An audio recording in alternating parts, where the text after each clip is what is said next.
आइए कहानी एक्सप्रेस के साथ एक सफर पर, जहां हर स्टेशन पर मिलेगा आपको एक ऐसा अनुभव जो आपके दिल को छू जाएगा। आपके लिए है यह सफर। आप तैयार हैं? तो चलिए, यह सफर शुरू होती है।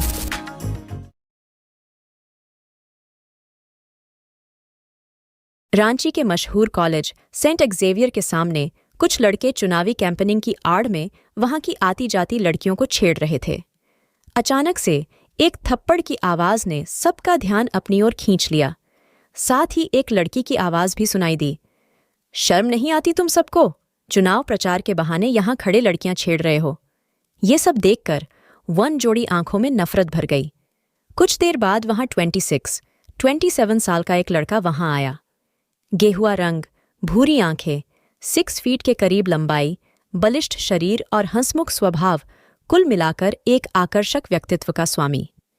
नाम धनंजय सिंह। वो दूसरे लड़के के कंधे पर हाथ रखकर बोला, का बेटा गौरव, सुने कोई लड़की तमाचा मार के गई है तुमको? ऐसा कौन सा काम किए हो कि लड़की से मार खाने का नौबत आ गया? गौरव ने खीसे निपोड़ते हुए कहा, क्या यार, कहाँ तुम भी इन लोगों का बात सुन रहे हो? ऐसा कुछ नहीं हुआ है। तो इतना दिन से हम चाची का मदद कर दे रहे थे। उनको तुम्हारा शादी का खूब जल्दी है, तो सोचे हम भी थोड़ा मदद करिए देते हैं। जय, किसे लड़की छेड़ के और फिर थप्पड़ खाके? गौरव, क्या यार, लड़की मेरे दोस्त के टक्कर की होनी चाहिए। आज मिली है भाभी हमको। और तुम भी तो वहीं थे, देखे नहीं क्या? जय, नहीं यार, देख ही तो नहीं पाए, बस आवाज सुने। अच्छा, चल अब अपना भाभी पुराण बंद कर। माँ की तरह तुझे भी हर लड़की में मेरे लिए सही जीवन साथी मिलती रहती है। जब मिलनी होगी वो खुद मेरे सामने आ जाएगी। अब पापा के पार्टी ऑफिस चल, वहां पर अभी बहुत काम है। गौरव, चल, कौन थी ये लड़की जिसने गौरव को थप्पड़ मारा लेकिन फिर भी वो उसकी तारीफ कर रहा था? और कौन थी वो नफरत से भरी आंखें जो उसे घूर रही थी? उधर शहर के दूसरे छोर के एक घर में वन लड़की दूसरी लड़की को कुछ समझा रही थी। देख मौसमी, कितनी बार बोले है यार तुमसे कि आते जाते पंगा मत लिया करो, लेकिन नहीं, इन मैडम जी को तो मजा आता है पंगा लेने में। अरे लड़की, पता भी है इस बार किसको थप्पड़ मारकर आई है? साला वो गौरव राणा है। इस बार इलेक्शन में जो सिंह जी खड़े हो रहे हैं ना, उनके बेटे का दोस्त है। सोचकर ही डर लग रहा है मेरे को तो। ऊपर से अगर तेरे घर में पता चला तो। मौसमी, अर्पिता, शांत हो जाओ यार, अब तो हमको भी डर लग रहा है, लेकिन तुम तो जानती हो ना कि हम गलत होते हुए नहीं देख सकते। रहा बात घर में पता चलने का, तो अगर तुम किसी को कुछ नहीं बताओगी तो किसी को कुछ भी नहीं पता चलेगा। अर्पिता, ये सही है। बिल्ली आंख बंद करके दूध पीती है और सोचती है कि उसे कोई नहीं देख रहा। तेरे साथ भी ऐसा ही कुछ है? क्या लगता है केवल हम ही वहां थे? अरे पूरे भीड़ के सामने थप्पड़ मारी हो भाई तुम उसको। वैसे एक बात बोले? मौसमी, नहीं बोलने बोलेंगे तो नहीं बोलोगी क्या? अर्पिता, वो भी है, वैसे थप्पड़ उसको लाइफ टाइम याद रहेगा। तुम कुछ जोर से ही मारी थी शायद, आवाज गूंज गया था। मौसमी, हट पागल, अभी डरा रही थी, अभी मजाक सूझ रहा है। अर्पिता, अच्छा चल, अभी हम घर चलते हैं, नहीं तो हमको भी मम्मी से लाइफ टाइम वाला थप्पड़ मिलेगा। मौसमी, ठीक है, कल कॉलेज में मिलते हैं। बाय। अर्पिता के जाने के कुछ ही देर बाद मौसमी के पापा और बड़े भैया घर पहुंचते हैं। मौसमी जहां अपने दोस्तों के साथ एक चुलबुली बच्ची बनी फिरती थी, वहीं अपने पापा और बड़े भाई के सामने डर से उसकी बोलती बंद हो जाती थी। अनुराग जी, मौसमी के पापा, आज तुम जेवियर कॉलेज के पास थी? मौसमी, जी पापा। अनुराग जी, घर में किसी को बताया था? मौसमी, जी नहीं। अनुराग जी, क्यों? ऐसा क्या काम पड़ गया कि बिना घर में किसी को बताए इधर उधर घूमने की जरूरत पड़ गई? अगर मटर गश्ती ही करनी है तो पढ़ाई करने की क्या जरूरत है? लगता है इस पीढ़ी के बच्चों पर भरोसा करना सांप के विषहीन होने के उम्मीद करने जैसा है। पापा, वो हम आपको बताने ही वाले थे कि वहां वो अचानक से सिंह जी के पार्टी के साथ झड़प वाला किस्सा हो गया। मौसमी के मुंह से डरते डरते ये कुछ निकला। सिंह जी की पार्टी के साथ क्या हुआ? सुनीता जी, मौसमी की मम्मी ने पूछा। अनुराग जी, किसी लड़की ने गौरव को सबके सामने थप्पड़ मारा है और उसने उस लड़की की शादी सिंह जी के बेटे धनंजय से कराने का वादा किया है। सुनीता जी, कौन थी वो लड़की और सिंह जी के घर की बहू बनने में क्या बुराई है? अनुराग जी, लड़की कौन है वो तो पता नहीं, तिवारी जी किसी काम से उधर गए थे तो देखे थे छोटी को वहां, वही आकर बताए हमको सारा बात। फिर मौसमी को गुस्से से घूरते हुए साथ में ये भी ताना दे ही दिए कि भी लगता है आपकी बेटी भी उस परंपरा को आगे लेकर ही जाएगी। और रहा बात सिंह घर की बहू बनने का, तो सुनो, सिंह जी की बीवी को बहू नहीं रोबोट चाहिए अपने बेटे के लिए, जो उनके इशारे पर सारे काम करे। उनका स्वभाव ऐसा है कि लोग अब उनके घर जाना पसंद नहीं करते तो रिश्ता तो कोई क्या ही करेगा। कोई भी भले घर का आदमी वहां अपनी खुशी से जाना नहीं चाहता। खैर, हमें इससे क्या, लेकिन इसे समझा दो कि ज्यादा इधर उधर घूमने की जरूरत नहीं है। आज की घटना के बाद से वैसे भी दिमाग खराब हो रखा है। मौसमी सिर झुकाकर चुपचाप अपने कमरे में चली जाती है और थोड़ी देर बाद दिल पर हाथ रखकर मन ही मन खुद से बोलने लगी, हाश, बच गए। आज तो खुद के हाथों खुद का कब्र खोदने चले थे। थैंक यू भगवान जी। लेकिन ये भाभी बना के बदला लेने के कौन सा नया तरीका है? बचा लेना भगवान जी। वैसे कोशिश करेंगे कि उन लोग के सामने दोबारा नहीं आए। काफी देर तक करवटें बदलने के बाद आखिर में मौसमी को भी नींद आ ही गई। दूसरी तरफ जय के घर में उसकी मां शांति जी का गुस्से से बुरा हाल था। गौरव उनको जय जितना ही प्यारा था और उस पर कोई हाथ उठाए ये बात उनकी शान पर आ गई थी। जगदीश सिंह उर्फ सिंह बाबू अपनी पत्नी को शांत करते हुए, क्या हुआ है मलकाइन? काहे इधर से उधर घूमकर हमको भी चक्कर दिला रही हो? शांति जी, हम आपको चक्कर दिला रहे हैं? मजाक सूझ रहा है आपको? ऊ लड़की हमरे गौरव को सबके सामने थप्पड़ मारी, उसका इतना हिम्मत। पता कीजिए कौन है वो, उसको तो हम सबके सामने बताएंगे। जगदीश जी, ए मलकाइन, ठीक है ऊ लड़की गौरवा को मार के ठीक नहीं की, लेकिन ई भी तो सोचो कि ऊ लोग वहां लड़की छेड़ रहा था, फोटो खींच रहा था लड़की सबका, और तो और एक ठोका तो ओढ़नी भी खींचने का कोशिश किया। पार्टी का प्रचार करने के नाम पर गदहा सब बेइज्जती करा करके आया है। ऊ तो शुक्र मनाओ जो कोई वीडियो नहीं बनाया, नहीं तो इस बार तो क्या कभी इलेक्शन नहीं लड़ पाते। शांति जी, ठीक है, ज्यादा ऊका तरफदारी करने का जरूरत नहीं है, चल के खाना खा लीजिए। कि दिमाग खा के ही पेटवा भर गया? जगदीश जी, चलिए मलकाइन खाना खाते हैं। वैसे भी गौरव कसम खाया है एक ठो, तो भूख उसको नहीं लगा होगा, हमको तो जोरों का भूख लगा है। शांति जी, किसा कसम जी? जगदीश जी, उसको जय की दुल्हीन बनाने का। शांति जी के हाथ खाना परोसते रुक गए और उन्होंने चौंक कर कहा, शांति जी, का उसको हम अपना घर में पैर ना रखने दें, और हमरे जय का ब्याह करवाएगा उसका से। हमको तो लगता है कि थप्पड़ से उसका दिमाग हिल गया है, कल आने दो उसको। अगली सुबह गौरव के आने पर शांति जी ने उसकी खूब क्लास लगाई। सब कुछ चुपचाप सुनने के बाद गौरव ने बस इतना ही कहा कि अब मेरा बदला आपको लेना है चाची, बस इतना जान लो कि लड़की खूबसूरत है, उसको सारी जिंदगी हमको मारे थप्पड़ का अफसोस होना चाहिए, इतना कष्ट उसको देना।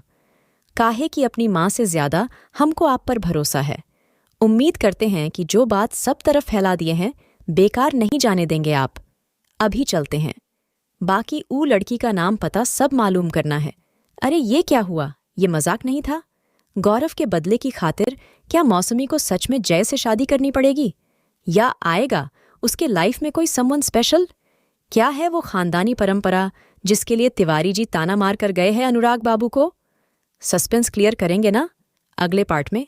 मौसमी की परीक्षाओं के वजह से उसका घर से निकलना काफी कम हो गया था, लेकिन गौरव की खोज वैसी ही जारी थी। जय को जब ये बात पता चली तो उसने आखिर अपने मन में चल रहे सवाल को पूछ ही लिया, अच्छा एक बात बताओ, वो लड़की थप्पड़ मारी तुमको और तुम साला उससे मेरा शादी का सपना देख रहा है? बात ना तो हजम हुआ और ना ही समझ में आया। चल कर रहा है तुम्हारे दिमाग में? हाँ गौरव, देखो ऊ लड़की का थप्पड़ को हम भूल नहीं पा रहे हैं। साला बहुत ही बेइज्जती हुआ था उस दिन मेरा। चाहते तो हम खुद उससे शादी करते और जिंदगी भर उसको इतना टॉर्चर करते कि साला जिंदगी भर ऊ मनहूस घड़ी को कोसती रहती। लेकिन हम सुम्मी से बहुत प्यार करते हैं, उसके लिए ई थप्पड़ भी भूल जाएंगे। लेकिन भाई सही बोल रहे हैं, तुम उससे शादी कर लो, तुम्हारे साथ ऊ का जोड़ी जमेगा, बाकी चाची मेरा बदला ले लेगी। जय बात बदलने की गरज से, चल ठीक है। मम्मी, हम क्या बोल रहे थे, मेरा ना एग्जाम भी खत्म हो गया है और कल सावन का पहला सोमवारी है, तो हम कल शिव मंदिर चले जाए क्या? मौसमी ने मासूम सा चेहरा बनाते हुए सुनीता जी से पूछा। थोड़ी देर में तुम्हारे पापा आ जाएंगे, उनसे ही पूछ लेना। हाँ, बोलेंगे तो जाना, नहीं तो घर से भी पूजा हो सकता है। सुनीता जी ने सपाट लहजे में कपड़े समेटते हुए कहा, उसे तो कभी भी कहीं भी आने जाने से मना नहीं किया आप लोगों ने। उसने जो किया, आप लोग को क्यों लगता है कि हम भी वैसा ही करेंगे? उसके वजह से मेरे पापा हम पर शक करने लगे। आपको क्या लगता है हमको पता नहीं है क्या कि कैसे पापा मेरा फ़ोन चेक करते हैं? या आप मेरे घर में नहीं रहने पर मेरा किताब कॉपी सबके बीच में से खोजते हैं कि कहीं कोई लड़का हमको गिफ्ट या कोई कार्ड तो नहीं दिया ना? अप्पू घर आती है तो आप रूम के बाहर कितना चक्कर लगाती हैं। क्या लगता है आपको हमको पता नहीं चलता है? और भैया, वो तो सबसे आगे है, खुद के साथ साथ अपना दोस्त और उसकी गर्लफ्रेंड से भी हम पर नज़र रखवाते हैं। अप्पू उसको मेरे बारे में बात करते सुनी, तब हमको पता चला। नहीं तो अभी तक तो केवल कॉलेज के बाहर के जासूसी का ही हमको पता था। उसके किए का सज़ा हमको क्यों दे रहे हैं मम्मी आप लोग? हम नहीं है उसके जैसे? नहीं है। इतना कहते हुए मौसमी फूट कर घुटनों के बीच सिर रखकर रोने लगी। सुनीता जी ने उसे शांत कराने के लिए हाथ बढ़ाया, फिर कुछ सोचकर छोड़ दिया। ये सारी बातें अनुराग जी और उसके भाई अनीश ने भी सुन ली थीं। मौसमी के साथ ये सारी हरकतें करके उनको भी कोई खुशी नहीं मिलती थी, लेकिन एक बार धोखा खाने के बाद उन्हें अब मौसमी पर भी शक करना पड़ रहा था। अनुराग जी ने मौसमी को मंदिर जाने की इजाज़त दे दी थी। हालांकि घर में सबको पता था कि मौसमी मंदिर के अलावा कहीं और जाना पसंद नहीं करती थी, लेकिन अब उस पर भी पाबंदी लग गई थी। अगले दिन मौसमी और अर्पिता शिव मंदिर पहुंचे। अर्पिता, क्या बात है? चेहरा क्यों उतरा हुआ है तेरा? फिर से घर में कुछ हुआ है क्या? मौसमी ने एक गहरी सांस छोड़ते हुए कहा। फिर से क्या होगा? अब तो ये डेली का हो गया है। सबको लगता है कि हम उसका हेल्प किए थे। पता है, हम उस गलती का सज़ा भुगत रहे हैं जो हम किए ही नहीं है, और इसी वजह से अब हम उससे गुस्सा नहीं, नफरत करते हैं। सिर्फ और सिर्फ नफरत। साथ में नफरत हो गया है। हमको प्यार नाम का शब्द से भी। यही प्यार सबको सेल्फिश बना देता है। केवल अपना खुशी दिखता है इसमें लोगों को यार। बाकी दुनिया आपकी वजह से कितना दुखी है, ऐसे लोगों को कोई फर्क नहीं पड़ता। अर्पिता, ऐसा नहीं है यार, तुमको भी कोई ना कोई ऐसा जरूर मिलेगा जो प्यार को लेकर तुम्हारा सारा थ्योरी ही चेंज कर देगा। अच्छा छोड़ो ये सब, ये बताओ, पूरे रांची में तुमको यही एक मंदिर मिलता है आने के लिए? हम तो थक गए रे बाबा। प्यार का नाम सुनकर उसके चेहरे पर एक साथ कई रंग आकर चले गए। मौसमी, उधर देखो, यहां से शहर का नज़ारा कितना सुंदर दिखता है। हमको यहां आने के बाद बहुत शांति मिलता है। सारा चिंता, सारा धोखा भूल जाते हैं यहां आकर। अर्पिता, तुमको एक बात तो हम बताना ही भूल गए, अगले महीने डॉक्टर साहब आ रहे हैं। मौसमी, और अब ई डॉक्टर साहब कौन है? अर्पिता, अरे मेरे सुधांशु भैया। और कौन? भूल गई, और साथ में वो भी आ रही है। भैया बता रहे थे कि उसकी हालत बहुत बुरी है। मौसमी, उसकी हालत जैसी भी हो, जो माँ बाप को रुलाता है ना, वो कभी खुश नहीं रह सकता। अर्पिता, तुम तो बहुत प्यार करती थी उससे, माफ कर दो। मौसमी, नहीं अप्पू, मम्मी पापा को लोगों का ताना सुनते देखे हैं, खुद पर सबको बिना बात का शक करते देखे हैं। पापा मम्मी और भैया को छुप छुप कर रोते हुए भी देखे हैं। पापा तो यहां तक बोले कि बात तो करना था एक बार ऐसा कदम लेने से पहले। इतना बोलते बोलते उसकी आंखें छलछला आई, जिसने उसे बड़ी सफाई से अपनी पलकों से हटा लिया। लेकिन कोई था जिसने ये आंसू देख लिए थे और उसे ये आंसू बेचैन कर गए थे। जय जय कहाँ चल जाता है ई लड़का भी ना? ए जय। शांति जी जय को पूरे घर में आवाज देते हुए ढूंढ रही थी। का हुआ मलकाइन, काहे भोरे भोरे हल्ला मचा रही है? सिंह जी ने शांति जी को छेड़ते हुए कहा। शांति जी, हम कहाँ हल्ला मचा रहे हैं? कल्ले से ई लड़का को बोले है कि हमको शिव मंदिर जाना है, तुमरे पापा बिजी है, थोड़ा पहुंचा दो। लेकिन ई घर में मेरा बात कोई सुनता है? मंदिरे बंद हो जाएगा और तब पहुंच के भी का फायदा? आ रहे हैं मम्मी, काहे गुस्सा रही हो? हम तो तुमको अपना बाइक से घुमाने के लिए उसको साफ कर रहे थे। जय बनावटी गुस्से के साथ शांति जी से बोला। शांति जी, घर में दू ठो नौकर काहे के लिए है?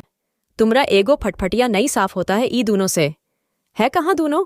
आज बताते हैं सबको। जय, ई का मेरा बाइक को फटफटिया बोलते रहती है हरदम, हमको अच्छा नहीं लगता है। और वैसे भी हम मना किए थे अपना बाइक उन लोगों को छूने के लिए। मंदिर चलना है ना, तो चलें?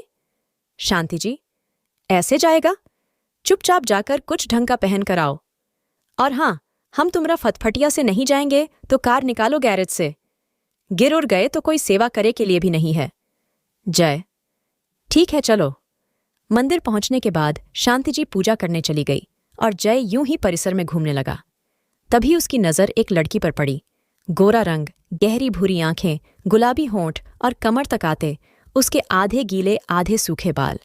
उस पर धानी रंग का पटियाला सूट मानो चीख चीख कर कह रहा हो कि हाँ, सावन आ गया है। जी हाँ, सही पहचाना आपने, ये हमारी मौसमी ही है जो अर्पिता के साथ बातों में बिजी है।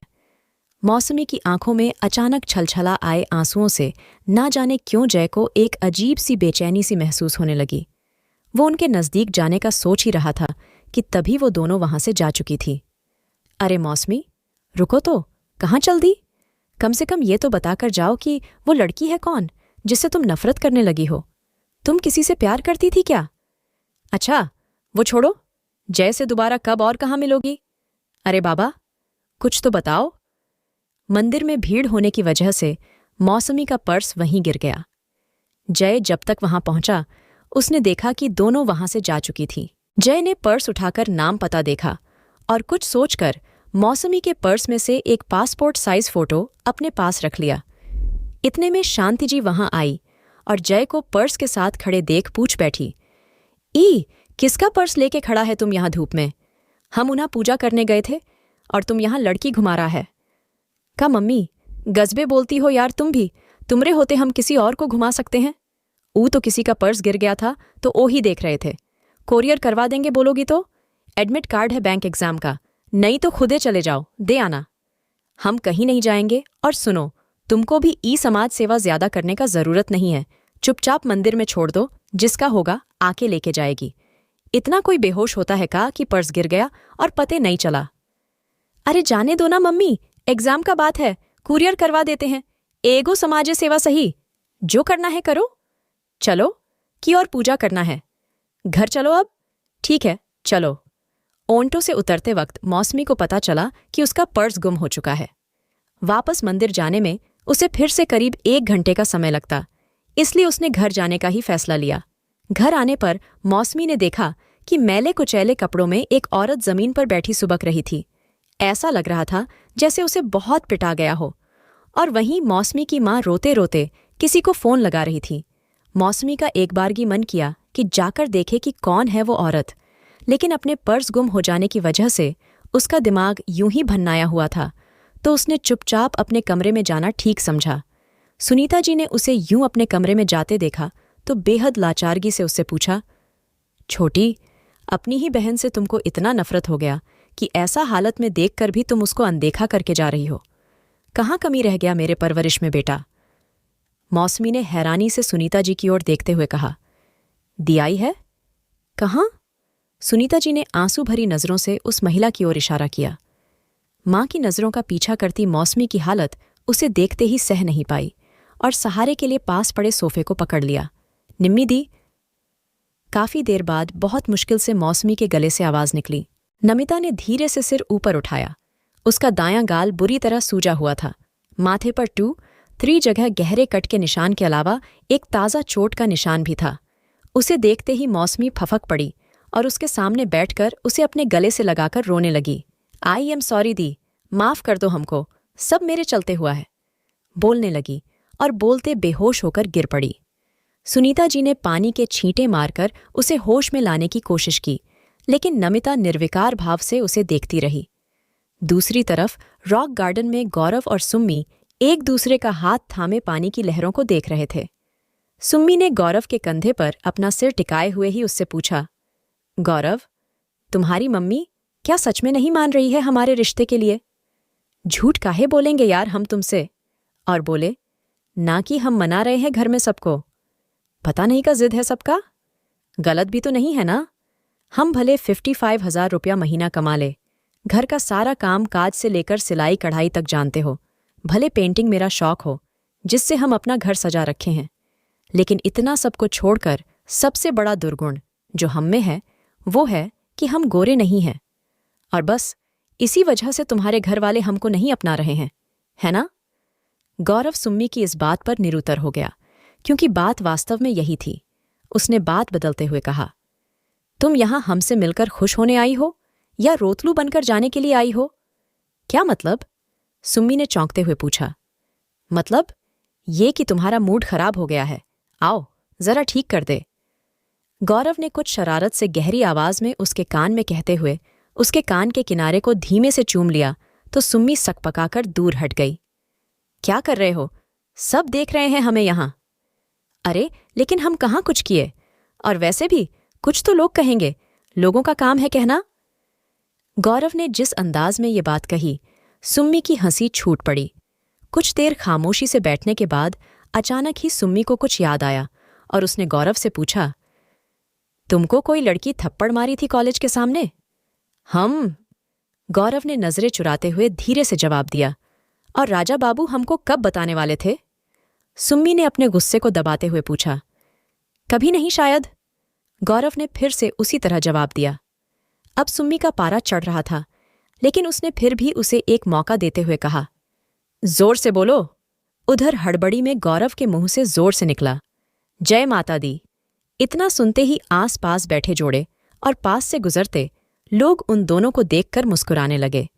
गौरव ने एक खिसियानी हंसी हंसते हुए सुम्मी को देखा तो वो हाथों की घड़ी बनाए उसे ही देख रही थी। सॉरी। गौरव ने दोनों कान पकड़ लिए तो सुम्मी खिलखिला पड़ी। सारी बात जानने के बाद सुम्मी गंभीर हो गई और उसने कहा, तुमको इस सब में जय को शामिल नहीं करना चाहिए था। थप्पड़ू लड़की तुमको मारी तो उसका बदला सिर्फ और सिर्फ तुम ही लोगे और तुम्हारा मदद हम करेंगे। काहे कि हम जानते हैं कि अगर जय अपनी माँ को बोल दे कि मम्मी तुम मर जाओ तो वो औरत उसका एक रीज़न नहीं पूछेगी, बस खत्म कर लेगी खुद को। तो तुमको लगता है आंटी कभी भी ऐसा कुछ करेगी? बात तो तुम एकदम ठीक बोल रही हो, लेकिन अब क्या करे वो भी तुम ही बताओ। बाकी सारा लड़का लोग तो रेप चाहे एसिड फेंक देने का बोला और वो लोग एकदम फोर्स कर रहा है ई सब करने के लिए, लेकिन सच बता रहे हैं हम ई सब नहीं करेंगे क्योंकि हमको मम्मी पापा ये सब नहीं सिखाए हैं। उस दिन दोस्त लोग के साथ थे, सूरजवा ज्यादा चढ़ा दिया और मेन टाइम पर भाग गया। गलती किए थे, हम तो उस टाइम कुछ नहीं बोले, बाकी हम उसको सबक तो ऐसा सीखना चाहते हैं कि उसको जिंदगी भर याद रहे। गौरव ने एक गहरी सांस छोड़ते हुए कहा, उसको सबक कैसे सिखाना है ये तुम हम पर छोड़ दो और अपने घर में सबको मनाने के बारे में सोचो। सुम्मी ने बात बदलते हुए कहा। दूसरी तरफ जय अपने कमरे में मौसमी की फोटो लिए उसे निहार रहा था। उसके पास उसका पर्स था जो उसे मंदिर में गिरा मिला था। उसने एडमिट कार्ड से उसका पता नोट किया और फिर उसे एक खत के साथ पोस्ट कर दिया। पहले उसने सोचा कि सामने से जाकर पहुंचा दे, लेकिन कहीं मौसमी उसे गलत ना सोच ले, ये सोचकर उसने कोरियर करना ही ठीक समझा। पूरी वीडियो देखने के लिए आपका बहुत बहुत धन्यवाद। अगर आपको हमारी कहानियाँ पसंद आ रही हैं तो वीडियो को लाइक करें और हमें आपकी मदद की बहुत ज़रूरत है। हमारे चैनल में सब्सक्राइबर बहुत कम है, तो हमारे साथ जुड़िए, हमारे चैनल को सब्सक्राइब करिए। इससे हमें और भी अच्छे कहानियाँ बनाने के लिए मोटिवेशन मिलेगी और आप और बेहतरीन कहानी सुन पाएंगे। आप और भी बेहतरीन शानदार कहानियाँ सुनना चाहते हैं तो हमारे चैनल कहानी एक्सप्रेस को सब्सक्राइब करना ना भूलें। धन्यवाद।